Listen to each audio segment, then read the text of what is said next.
first part of Audiobook of Siddhartha, written by Hermann Hesse. Chapter 1. The Son of the Brahmin. In the shade of the house, in the sunshine of the riverbank near the boats, in the shade of the salwood forest, in the shade of the fig tree is where Siddhartha grew up, the handsome son of the Brahmin, the young falcon, together with his friend Govinda, son of a Brahmin. The sun tanned his light shoulders by the banks of the river when bathing, performing the sacred ablutions, the sacred offerings. In the mango grove, shade poured into his black eyes, when playing as a boy, when his mother sang, when the sacred offerings were made, when his father, the scholar, taught him, when the wise men talked. For a long time, Siddhartha had been partaking in the discussions of the wise men, practicing debate with Govinda, the art of reflection, the service of meditation. He already knew how to speak the Om silently, the word of words, to speak it silently into himself while inhaling, to speak it silently out of himself while exhaling, with all the concentration of his soul, the forehead surrounded by the glow of the clear thinking spirit. He already knew to feel Atman in the depths of his being, indestructible, one with the universe. Joy leapt in his father's heart for his son, who was quick to learn, thirsty for knowledge. He saw him growing up to become a great wise man and priest, a prince among the Brahmins. Bliss leapt in his mother's breast when she saw him walking, when she saw him sit down and get up. Siddhartha, strong, handsome, he who was walking on slender legs, greeting her with perfect respect. Love touched the hearts of the Brahmins' young daughters when Siddhartha walked through the lanes of the town with the luminous forehead, with the eye of a king, with his slim hips. But more than all the others, he was loved by Govinda, his friend, the son of a Brahmin. He loved Siddhartha's eye and sweet voice. He loved his walk and the perfect decency of his movements. He loved everything Siddhartha did and said, and what he loved most was his spirit, his transcendent, fiery thoughts, his ardent will, his high calling. Govinda knew he would not become a common Brahmin, not a lazy official in charge of offerings, not a greedy merchant with magic spells, not a vain, vacuous speaker, not a mean, deceitful priest, and also not a decent, stupid sheep in the herd of the many. No, and he, Govinda, as well did not want to become one of those, not one of those tens of thousands of Brahmins. He wanted to follow Siddhartha, the beloved, the splendid, and in days to come, when Siddhartha would become a god, when he would join the glorious, then Govinda wanted to follow him as his friend, his companion, his servant, his spear carrier, his shadow. Siddhartha was thus loved by everyone. He was a source of joy for everybody. He was a delight for them all. But he, Siddhartha, was not a source of joy for himself. He found no delight in himself. Walking the rosy paths of the fig tree garden, sitting in the bluish shade of the grove of contemplation, washing his limbs daily in the bath of repentance, sacrificing in the dim shade of the mango forest, his gestures of perfect decency, everyone's love and joy, he still lacked all joy in his heart. Dreams and restless thoughts came into his mind, flowing from the water of the river, sparkling from the stars of the night, melting from the beams of the sun. Dreams came to him, and a restlessness of the soul, fuming from the sacrifices, breathing forth from the verses of the Rig Veda, being infused into him, drop by drop, from the teachings of the old Brahmins. Siddhartha had started to nurse discontent in himself, had started to feel that the love of his father and the love of his mother, and also the love of his friend, Govinda, would not bring him joy forever and ever, would not nurse him, feed him, satisfy him. He had started to suspect that his venerable father and his other teachers, that the wise Brahmins had already revealed to him the most and best of their wisdom, that they had already filled his expecting vessel with their richness. And the vessel was not full, the spirit was not content, the soul was not calm, the heart was not satisfied. The ablutions were good, but they were water. They did not wash off the sin, they did not heal the spirit's thirst, they did not relieve the fear in his heart. The sacrifices and the invocation of the gods were excellent, but were that all? Did the sacrifices give a happy fortune? And what about the gods? Was it really Prajapati who had created the world? Was it not the Atman, he, the only one, the singular one? Were the gods not creations, created like you and I, subject to time, mortal? Was it therefore good? Was it right? Was it meaningful and the highest occupation to make offerings to the gods? For who else were offerings to be made? Who else was to be worshipped but him, the only one, the Atman? And where was Atman to be found? Where did he reside? Where did his eternal heart beat? Where else but in one's own self, in its innermost part, in its indestructible part, which everyone had in himself? But where was this self, this innermost part, this ultimate part? It was not flesh and bone, it was neither thought nor consciousness, thus the wisest ones taught. So where was it? To reach this place, the self, myself, the Atman, there was another way which was worthwhile looking for. Alas, and nobody showed this way, nobody knew it, not the Father, and not the teachers and wise men, not the holy sacrificial songs. They knew everything. The Brahmin and their holy books, they knew everything. They had taken care of everything, and of more than everything, the creation of the world, the origin of speech, of food, of inhaling, of exhaling, the arrangement of the senses, the acts of the gods. They knew infinitely much. But was it valuable to know all of this, not knowing that one and only thing, the most important thing, the solely important thing? Surely, many verses of the holy books, particularly in the Upanishads of Samaveda, spoke of this innermost and ultimate thing. Wonderful verses. Your soul is the whole world, was written there, and it was written that man in his sleep, in his deep sleep, would meet with his innermost part and would reside in the Atman. Marvelous wisdom was in these verses. All knowledge of the wisest ones had been collected here in magic words, pure as honey collected by bees. No, not to be looked down upon, was the tremendous amount of enlightenment which lay here collected and preserved by innumerable generations of wise Brahmin.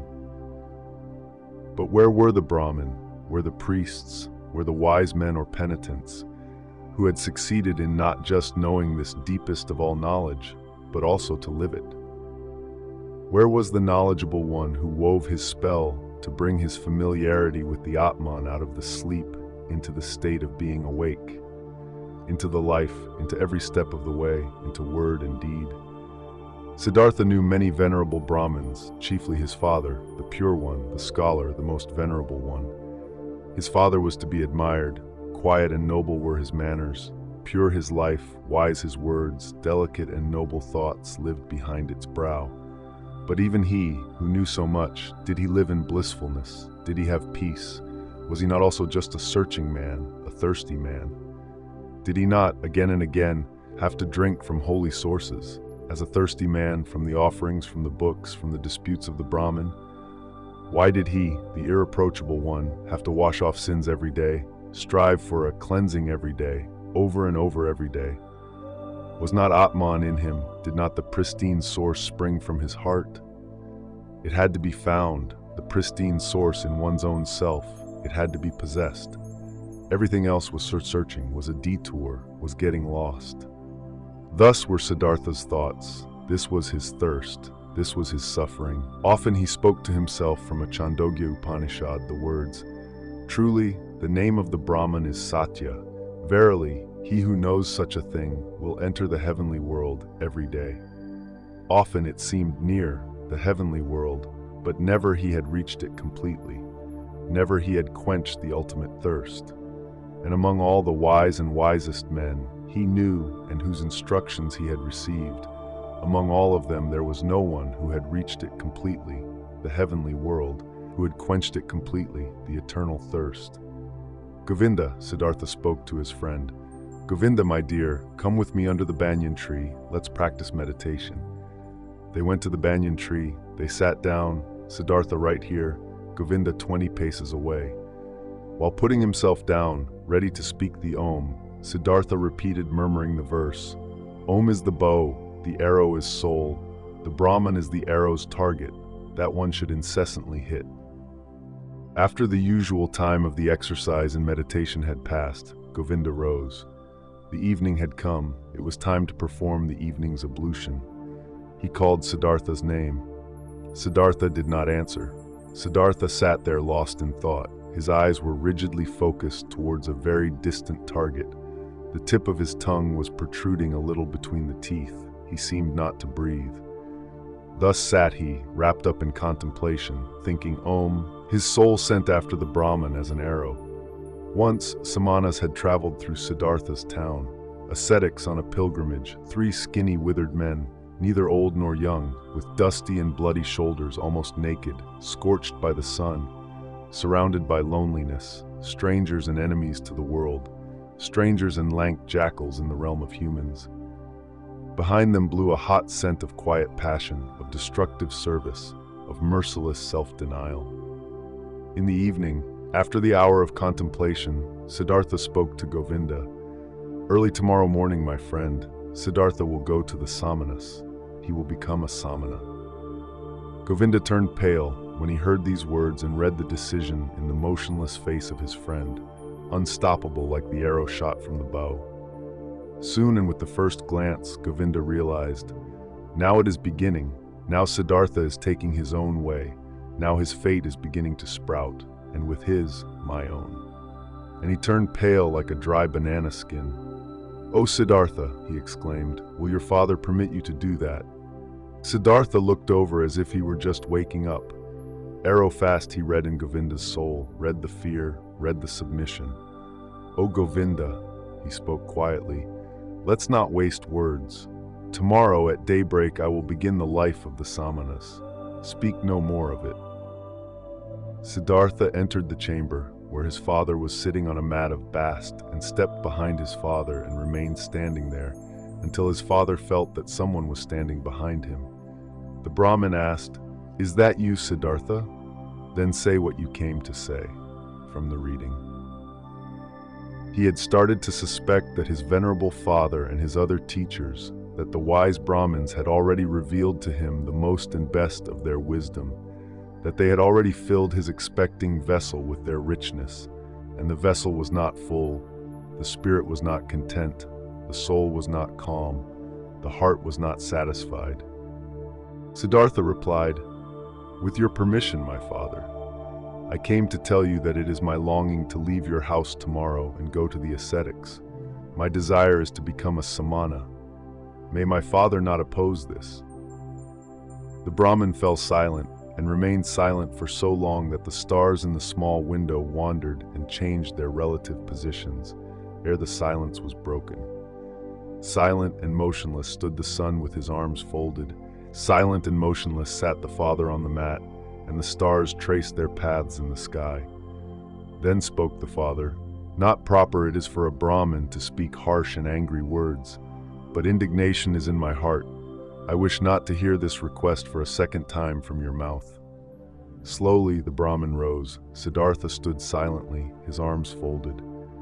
"What are you waiting for?" asked the father. Answered Siddhartha, "You know what?" Indignant, the father left the chamber. Indignant, he went to his bed and lay down. After an hour, since no sleep had come over his eyes, the Brahmin stood up, paced to and fro, and left the house. Through the small window of the chamber, he looked back inside, and there he saw Siddhartha standing, his arms folded, not moving from his spot. Pale shimmered his bright robe. With anxiety in his heart, the father returned to his bed. After another hour, since no sleep had come over his eyes, the Brahmin stood up again, paced to and fro, walked out of the house and saw that the moon had risen. Through the window of the chamber he looked back inside. There stood Siddhartha, not moving from his spot, his arms folded, moonlight reflecting from his bare shins. With worry in his heart, the father went back to bed, and he came back after an hour. He came back after 2 hours, looked through the small window, saw Siddhartha standing in the moonlight by the light of the stars in the darkness, and he came back hour after hour, silently. He looked into the chamber, saw him standing in the same place, filled his heart with anger, filled his heart with unrest, filled his heart with anguish, filled it with sadness. And in the night's last hour, before the day began, he returned, stepped into the room, saw the young man standing there, who seemed tall and like a stranger to him. "Siddhartha," he spoke, "what are you waiting for?" "You know what? Will you always stand that way and wait until it'll become morning, noon, and evening?" "I will stand and wait. You will become tired, Siddhartha.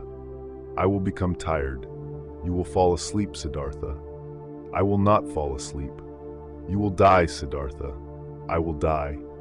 And would you rather die than obey your father? Siddhartha has always obeyed his father. So will you abandon your plan? Siddhartha will do what his father will tell him to do." The first light of day shone into the room. The Brahmin saw that Siddhartha was trembling softly in his knees. In Siddhartha's face, he saw no trembling. His eyes were fixed on a distant spot. Then his father realized that even now Siddhartha no longer dwelt with him in his home, that he had already left him. The father touched Siddhartha's shoulder. "You will," he spoke, "go into the forest and be a samana. When you'll have found blissfulness in the forest, then come back and teach me to be blissful. If you'll find disappointment, then return and let us once again make offerings to the gods together. Go now and kiss your mother. Tell her where you are going. But for me, it is time to go to the river and to perform the first ablution." From the reading. It had to be found, the pristine source in one's own self. It had to be possessed. Everything else was searching, was a detour, was getting lost. He took his hand from the shoulder of his son and went outside. Siddhartha wavered to the side as he tried to walk. He put his limbs back under control, bowed to his father, and went to his mother to do as his father had said. As he slowly left on stiff legs in the first light of day the still quiet town, a shadow rose near the last hut, who had crouched there and joined the pilgrim, Govinda. "You have come," said Siddhartha and smiled. "I have come," said Govinda. Chapter 2. With the Samanas. In the evening of this day, they caught up with the ascetics, the skinny Samanas, and offered them their companionship and obedience. They were accepted. Siddhartha gave his garments to a poor Brahmin in the street. He wore nothing more than the loincloth and the earth-colored, unsewn cloak. He ate only once a day and never something cooked. He fasted for 15 days. He fasted for 28 days. The flesh waned from his thighs and cheeks. Feverish dreams flickered from his enlarged eyes. Long nails grew slowly on his parched fingers, and a dry, shaggy beard grew on his chin. His glance turned to ice when he encountered women. His mouth twitched with contempt when he walked through a city of nicely dressed people. He saw merchants trading, princes hunting, mourners wailing for their dead, whores offering themselves, physicians trying to help the sick, priests determining the most suitable day for seeding, lovers loving, mothers nursing their children, and all of this was not worthy of one look from his eye. It all lied. It all stank. It all stank of lies. It all pretended to be meaningful and joyful and beautiful, and it all was just concealed putrefaction. The world tasted bitter. Life was torture. A goal stood before Siddhartha, a single goal, to become empty, empty of thirst, empty of wishing, empty of dreams, empty of joy and sorrow. Dead to himself, not to be a self anymore, to find tranquility with an emptied heart, to be open to miracles and unselfish thoughts. That was his goal. Once all of myself was overcome and had died, once every desire and every urge was silent in the heart, then the ultimate part of me had to awake, the innermost of my being, which is no longer myself, the great secret. Silently, Siddhartha exposed himself to burning rays of the sun directly above, glowing with pain, glowing with thirst, and stood there until he neither felt any pain nor thirst anymore. Silently, he stood there in the rainy season. From his hair, the water was dripping over freezing shoulders, over freezing hips and legs, and the penitent stood there until he could not feel the cold in his shoulders and legs anymore, until they were silent, until they were quiet. Silently, he cowered in the thorny bushes. Blood dripped from the burning skin. From festering wounds dripped pus, and Siddhartha stayed rigidly, stayed motionless, until no blood flowed anymore, until nothing stung anymore, until nothing burned anymore. Siddhartha sat upright and learned to breathe sparingly, learned to get along with only few breaths, learned to stop breathing. He learned, beginning with the breath, to calm the beat of his heart, learned to reduce the beats of his heart until they were only a few and almost none. Instructed by the oldest of the samanas, Siddhartha practiced self-denial, practiced meditation, according to the new samana rules. A heron flew over the bamboo forest, and Siddhartha accepted the heron into his soul, flew over forest and mountains, was a heron, ate fish, felt the pangs of a heron's hunger, spoke the heron's croak, died a heron's death. A dead jackal was lying on the sandy bank, and Siddhartha's soul slipped inside the body, was the dead jackal, lay on the banks, got bloated, stank, decayed, was dismembered by hyenas, was skinned by vultures, turned into a skeleton, turned to dust, was blown across the fields. And Siddhartha's soul returned, had died, had decayed, was scattered as dust, had tasted the gloomy intoxication of the cycle, awaited in new thirst like a hunter in the gap, where he could escape from the cycle, where the end of the causes, where an eternity without suffering began. He killed his senses, he killed his memory, he slipped out of his self into thousands of other forms, was an animal, was carrion, was stone, was wood, was water, and awoke every time to find his old self again. Sun shone or moon was his self again, turned round in the cycle, felt thirst, overcame the thirst, felt new thirst.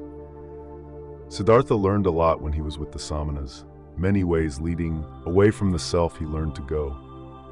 He went the way of self-denial by means of pain, through voluntarily suffering and overcoming pain, hunger, thirst, tiredness. He went the way of self-denial by means of meditation, through imagining the mind to be void of all conceptions. These and other ways he learned to go, 1,000 times he left his self. For hours and days he remained in the non-self. But though the ways led away from the self, their end nevertheless always led back to the self. Though Siddhartha fled from the self 1,000 times, stayed in nothingness, stayed in the animal, in the stone, the return was inevitable, inescapable was the hour, when he found himself back in the sunshine or in the moonlight, in the shade or in the rain, and was once again his self and Siddhartha, and again felt the agony of the cycle which had been forced upon him. By his side lived Govinda, his shadow, walked the same paths, undertook the same efforts. They rarely spoke to one another than the service and the exercises required. Occasionally the two of them went through the villages to beg for food for themselves and their teachers. "How do you think, Govinda?" Siddhartha spoke one day while begging this way. "How do you think did we progress? Did we reach any goals?" Govinda answered, "We have learned and will continue learning. You'll be a great samana, Siddhartha. Quickly, you've learned every exercise. Of 10 the old samanas have admired you. One day you'll be a holy man, O Siddhartha." Siddhartha said, "I can't help but feel that it is not like this, my friend. What I've learned, being among the samanas, up to this day, this, O Govinda, I could have learned more quickly and by simpler means. In every tavern of that part of a town where the whorehouses are, my friend, among carters and gamblers I could have learned it. From the reading. But though the ways led away from the self, their end nevertheless always led back to the self." Govinda replied, "Siddhartha is putting me on. How could you have learned meditation, holding your breath, insensitivity against hunger and pain there among these wretched people?" And Siddhartha said quietly, as if he was talking to himself, "What is meditation? What is leaving one's body? What is fasting? What is holding one's breath? It is fleeing from the self. It is a short escape of the agony of being a self. It is a short numbing of the senses against the pain and the pointlessness of life. The same escape, the same short numbing, is what the driver of an ox cart finds in the inn, drinking a few bowls of rice wine or fermented coconut milk. Then he won't feel his self anymore. Then he won't feel the pains of life anymore. Then he finds a short numbing of the senses. When he falls asleep over his bowl of rice wine, he'll find the same what Siddhartha and Govinda find when they escape their bodies through long exercises, staying in the non-self. "This is how it is, O Govinda." Govinda said, "You say so, O friend, and yet you know that Siddhartha is no driver of an ox cart, and a samana is no drunkard. It's true that a drinker numbs his senses.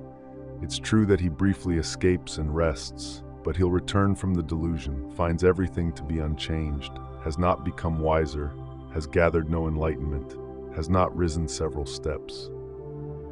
And Siddhartha spoke with a smile. "I do not know, I've never been a drunkard, but that I, Siddhartha, find only a short numbing of the senses in my exercises and meditations, and that I am just as far removed from wisdom, from salvation, as a child in the mother's womb. This I know, O Govinda, this I know." And once again, another time, when Siddhartha left the forest together with Govinda to beg for some food in the village for their brothers and teachers, Siddhartha began to speak and said, "What now, O Govinda? Might we be on the right path? Might we get closer to enlightenment? Might we get closer to salvation? Or do we perhaps live in a circle, we who have thought we were escaping the cycle?" Govinda said, "We have learned a lot, Siddhartha. There is still much to learn. We are not going around in circles. We are moving up. The circle is a spiral. We have already ascended many a level." Siddhartha answered, "How old would you think is our oldest samana, our venerable teacher?" Govinda replied, "Our oldest one might be about 60 years of age." From the reading, what is meditation? What is leaving one's body? It is fleeing from the self. The same escape, the same short numbing is what the driver of an ox cart finds in the inn, drinking a few bowls of rice wine. And Siddhartha said, he has lived for 60 years and has not reached the nirvana.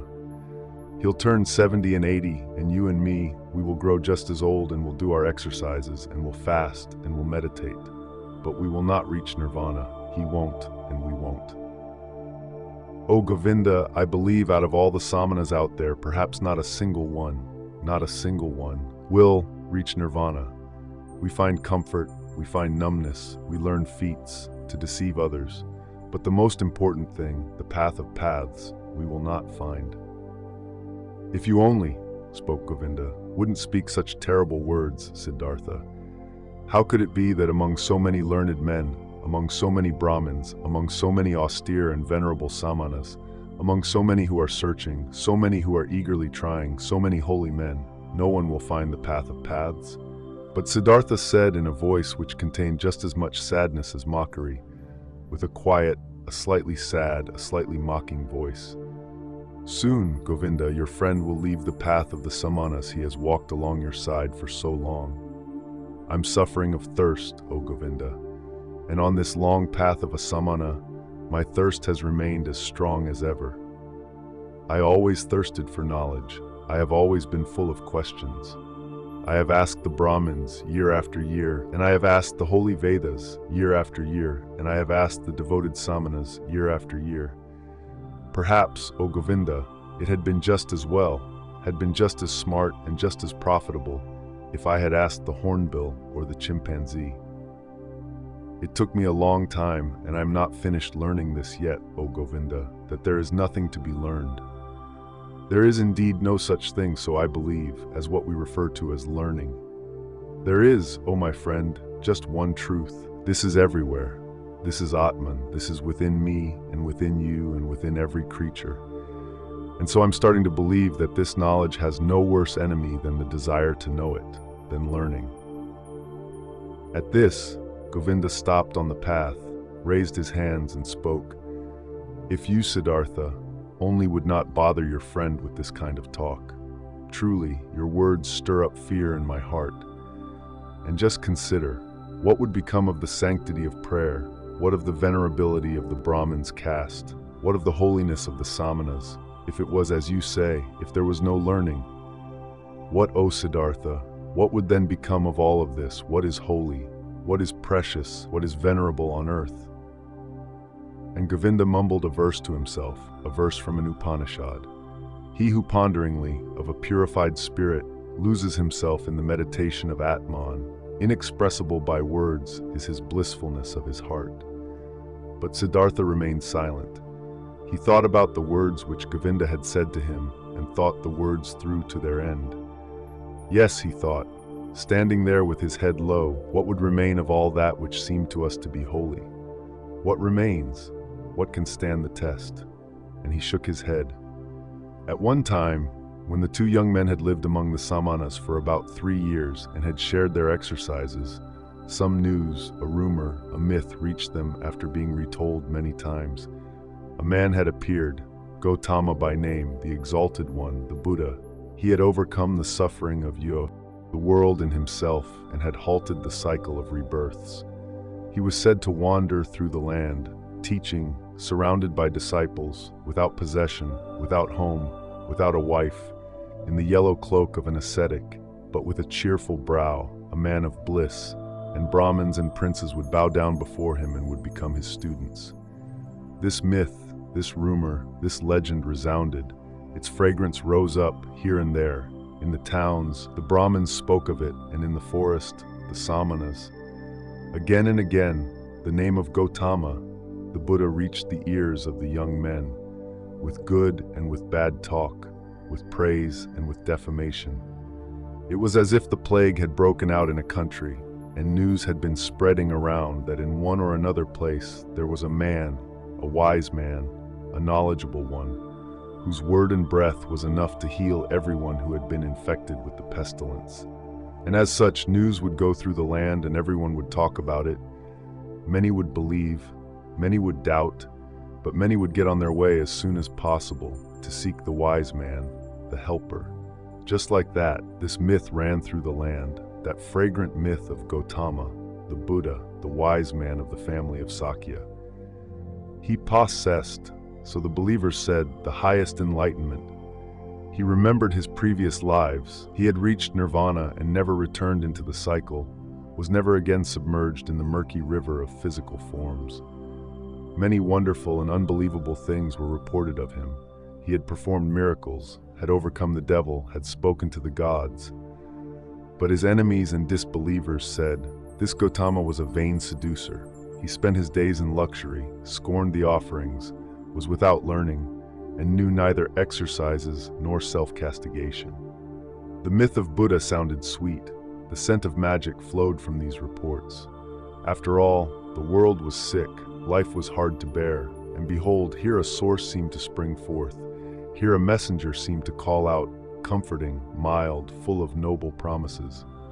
Everywhere where the rumor of Buddha was heard, everywhere in the lands of India, the young men listened up, felt a longing, felt hope, and among the Brahmins, sons of the towns and villages, every pilgrim and stranger was welcome when he brought news of him, the exalted one, the Sakya Muni. From the reading, we are not going around in circles. We are moving up. The circle is a spiral. We have already ascended many a level. The myth had also reached the samanas in the forest, and also SIDDHARTHA, and also Govinda, slowly, drop by drop, every drop laden with hope, every drop laden with doubt. They rarely talked about it, because the oldest one of the samanas did not like this myth. He had heard that this alleged Buddha used to be an ascetic before and had lived in the forest, but had then turned back to luxury and worldly pleasures, and he had no high opinion of this Gautama. "O Siddhartha," Govinda spoke one day to his friend, "today I was in the village, and a Brahmin invited me into his house, and in his house there was the son of a Brahmin from Magadha, who has seen the Buddha with his own eyes and has heard him teach. Verily, this made my chest ache when I breathed, and thought to myself, if only I would too, if only we both would too, Siddhartha and me, live to see the hour when we will hear the teachings from the mouth of this perfected man. Speak, friend, wouldn't we want to go there too and listen to the teachings from the Buddha's mouth?" Siddhartha said, "Always, O Govinda, I had thought Govinda would stay with the samanas.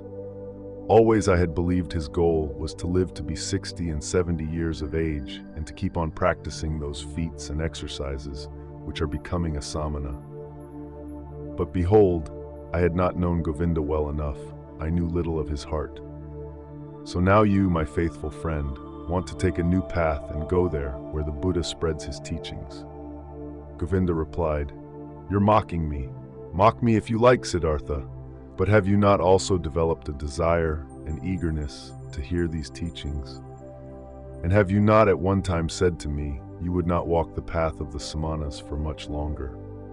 At this, Siddhartha laughed in his very own manner, in which his voice assumed a touch of sadness and a touch of mockery, and said, Well, Govinda, you've spoken well, you've remembered correctly.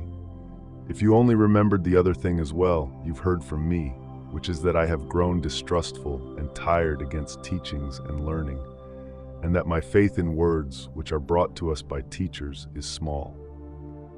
But let's do it, my dear. I am willing to listen to these teachings, though in my heart I believe that we've already tasted the best fruit of these teachings. Govinda replied, Your willingness delights my heart. But tell me, how should this be possible? How should the Gautama's teachings, even before we have heard them, have already revealed their best fruit to us? Siddhartha said, Let us eat this fruit and wait for the rest, O Govinda. But this fruit, which we already now have received, thanks to the Gautama, consisted in him calling us away from the samanas. Whether he has also other and better things to give us, O friend, let us await with calm hearts. On this very same day, Siddhartha informed the oldest one of the samanas of his decision, that he wanted to leave him. He informed the oldest one with all the courtesy and modesty becoming to a younger one and a student. But the samana became angry because the two young men wanted to leave him, and talked loudly and used crude swear words. Govinda was startled and became embarrassed. But Siddhartha put his mouth close to Govinda's ear and whispered to him, Now I want to show the old man that I've learned something from him. Positioning himself closely in front of the samana, with a concentrated soul, he captured the old man's glance with his glances, deprived him of his power, made him mute, took away his free will, subdued him under his own will, commanded him to do silently whatever he demanded him to do.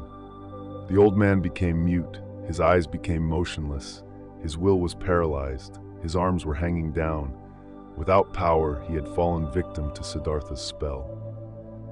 But Siddhartha's thoughts brought the samana under their control. He had to carry out what they commanded. And thus, the old man made several bows, performed gestures of blessing, stammered a godly wish for a good journey, and the young men returned the bows with thanks, returned the wish, went on their way with salutations. On the way, Govinda said, O Siddhartha, you have learned more from the samanas than I knew. It is very hard to cast a spell on an old samana. Truly, if you had stayed there, you would soon have learned to walk on water. I do not seek to walk on water, said Siddhartha. Let old samanas be content with such feats.